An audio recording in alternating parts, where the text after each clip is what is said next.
You're watching VinylicPumaGaming. Something we don't really see in a lot of games these days is the ability to use a bow and arrow. Skyrim, on the other hand, makes the bow and arrow one of its primary weapons for ranged combat. Today, I will go over what I think are the best bows in Skyrim. A couple things before we start. Having the highest damage per shot doesn't necessarily make for the best bow. While having a high base damage is important, you'll find that the bow weight can affect the fire rate. Typically, the lower the weight of the bow, the better your DPS will be. At the same time, some bows have a high draw speed regardless of their weight, and the Dragonbone bow is a notable example. Depending on how you look at it, especially when you start to combine a lot of the perks in the archery perk tree, you may find that the ability to fire your bow faster is more useful than getting the most damage out of each arrow. Not only does this allow you to take advantage of the percentage-based perks more often, but really good arrows like DAEDRIC and Dragonbone are extremely expensive to produce or purchase. So again, you may find you prefer a bow with a faster draw speed than a higher damage output. All that aside, these will be what I think are the top 9 best bows and arrows in the Elder Scrolls Skyrim Remastered. Number 9, the Glass Blow of the Stag Prince. This bow is probably Skyrim's best defensive bow. On the outside, the glass bow of the Stag Prince is really just a glass bow with the same weight and draw speed. However, you will also find that the glass bow of the Stag Prince does have slightly better base damage. Just like the regular glass bow, the glass bow of the Stag Prince does benefit from smithing perks, and you will need 1 refined malachite as well as the glass smithing perk for double improvement. What makes the glass bow of the Stag Prince such a good defensive bow is its enchantment. Sort of like the ebony blade for two-handed greatswords, the glass bow of the Stag Prince has an enchantment that becomes stronger provided you kill more of a certain enemy type. In this case, you need to kill various animals. Initially, you'll receive 5 additional points to your health and stamina, and for every 20 animals killed, you will receive an additional 5 points to health and stamina.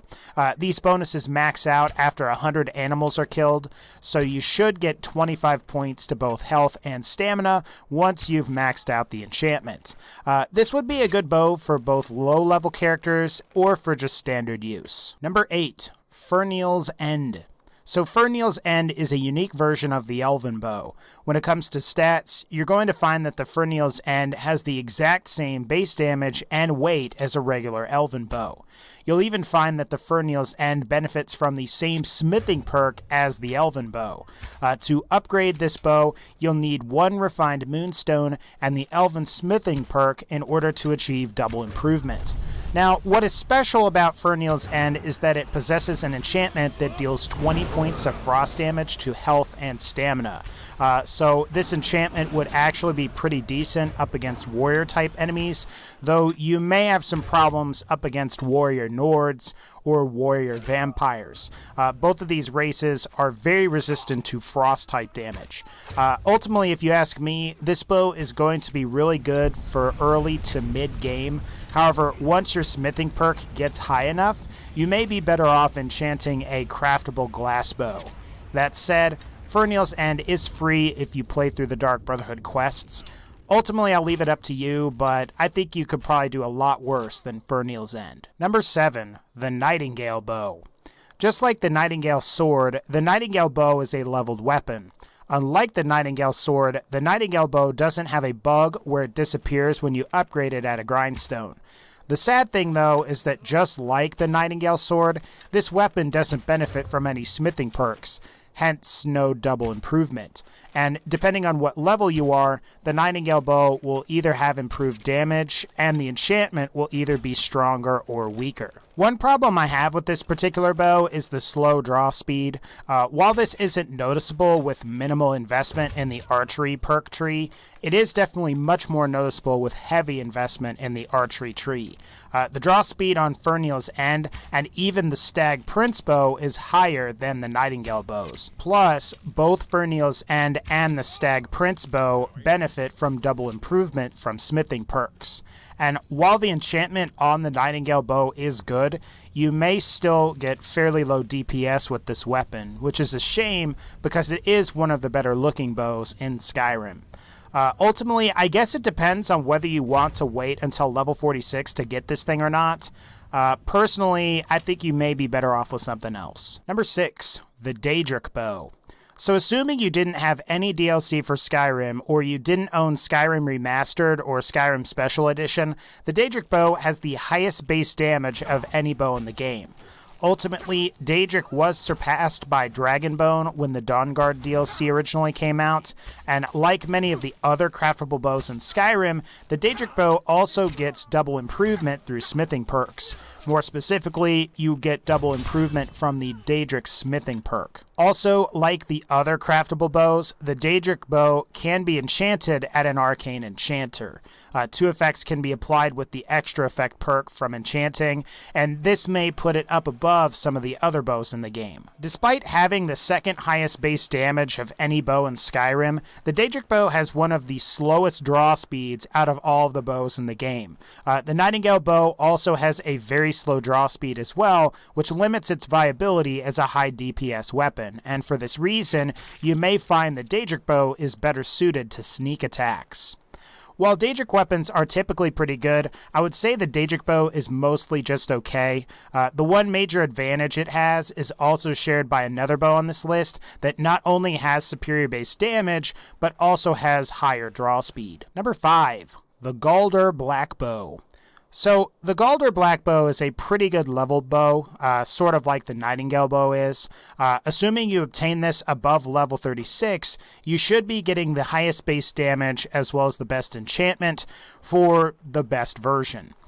Overall, the GAULDUR BLACKBOW has above average base damage and draw speed. In fact, you'll find that the GAULDUR BLACKBOW has a higher draw speed than most of the other craftable bows in Skyrim. Like most of the other bows on this list, the GAULDUR BLACKBOW does benefit from double improvement via the Dwarven smithing perk and a steel ingot. While the GAULDUR BLACKBOW's enchantment seems lame at first, especially since most archers aren't probably going to be using magicka extensively, you'll find that the GAULDUR BLACKBOW is perfect up against mages and other heavy magic users. The ability to drain their magicka will make them much easier to kill, and they'll have to resort to melee in addition to being in a weakened state from lower health. Really, the GAULDUR BLACKBOW is going to be your mage killer for archery users. While there are other weapons out there with more powerful enchantments that also absorb magicka, you're going to want the GAULDUR BLACKBOW for its higher than average draw speed. Number 4, the Dwarven BLACKBOW of Fate. The Dwarven BLACKBOW is another DLC weapon that got added with the Dragonborn add-on. While you will find that both the draw speed and base damage are fairly average, the BLACKBOW's enchantment is what makes it pretty great.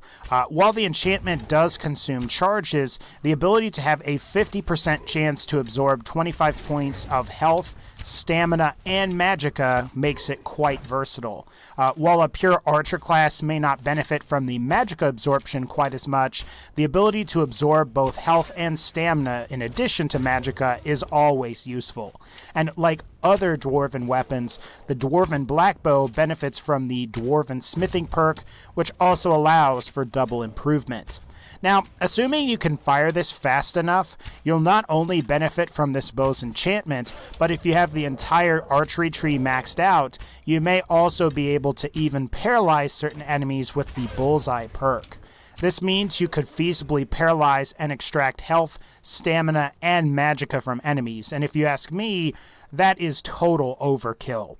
Ultimately, the Dwarven BLACKBOW is a great bow, and it looks pretty cool too. Number 3, the Dragonbone bow. Despite the Dragonbone bow's ridiculously high weight, it actually has a pretty good draw speed for a bow. Not to mention that the Dragonbone bow has the highest base damage of any of the bows in Skyrim. You'll ultimately find that this bow is great for both DPS as well as sneak attacks, and while you may find that some bows are capable of better DPS than the Dragonbone bow, I would say the Dragonbone bow is meant for multi-purpose use.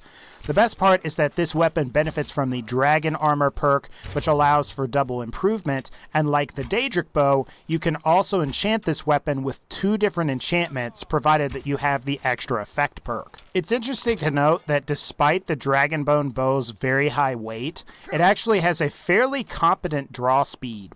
Oddly, the Dragonbone bow has a faster draw speed than the glass bow, ebony bow, and the Skyrim bow. And the funny part about this is that you're getting better damage with the Dragonbone bow than you are with all of those other bows. The Dragonbone bow is really the bow you're going to want to use if you intend on playing beyond level 50, or if you have a very high smithing and enchanting level. The customization that is possible with the Dragonbone bow is quite nice. The only downside is that you'll need the Dawnguard DLC if you don't have Skyrim Remastered. Number 2, the ZEPHYR bow. The ZEPHYR bow is based off of a Dwarven bow and is considered to be one of the best bows in Skyrim when you're trying to maximize your DPS. Along with AURIEL'S bow, the ZEPHYR bow has one of the highest draw speeds of any of the bows in the game as well. This is interesting to mention since the ZEPHYR bow doesn't have anywhere near the highest base damage of any of the bows in Skyrim. What you will find though is that the ZEPHYR bow has superior base damage to the Dwarven bow, which is the regular Dwarven bow, and also benefits from the same smithing perks as that weapon, so you could feasibly get double improvement. The only problem I foresee with the ZEPHYR bow is if you plan on making a sneak attack ranged character. These playstyles typically lend themselves to using light armor as opposed to heavy armor. And if you focus on light armor, there's a chance you're not focusing on putting perk points into smithing perks that improve heavy armors and heavy armor related weapons, which Dwarven weapons fall into Dwarven smithing, so that's a heavy armor category. At the same time, you could argue this isn't really that big of a deal because it's just Dwarven smithing. As long as you have steel smithing and a smithing perk of 30, I mean, you can get Dwarven smithing. It's pretty easy. Ultimately, the ZEPHYR bow is really good, and I recommend it. And finally, number 1, AURIEL'S bow. So AURIEL'S bow, along with the ZEPHYR bow, are among the fastest draw speed bows in Skyrim. Interestingly, AURIEL'S bow has a higher base damage than the ZEPHYR bow, and you also get a good enchantment in addition to the high draw speed. This enchantment allows you to deal 20 points of sun damage to enemies. However, you'll find that this is more effective against the undead, as the very same enchantment allows you to deal triple damage to the undead. I'd also argue that AURIEL'S bow is a little better than the ZEPHYR bow, as it benefits from elven smithing as opposed to dwarven smithing. And generally, most archer builds will more than likely specialize in light armor, as it's more conducive to sneaking. Plus, another advantage of AURIEL'S bow is that it benefits from 2 unique elven arrow types. Those are the sun-hallowed arrows, which can be fired at the sun and cause like this harmful sunlight to fall down and hurt enemies. And there's also the blood-cursed arrows, which are useful for extending nighttime. And you can find that this will be really useful if you're playing as a vampire. Ultimately, AURIEL'S bow is really good. If you play through Dawnguard, you're gonna get it. Alright guys, that's gonna pretty much wrap up this particular video. If you like this video, please be sure to leave a like, and as always, take care, and I'll see y'all next time.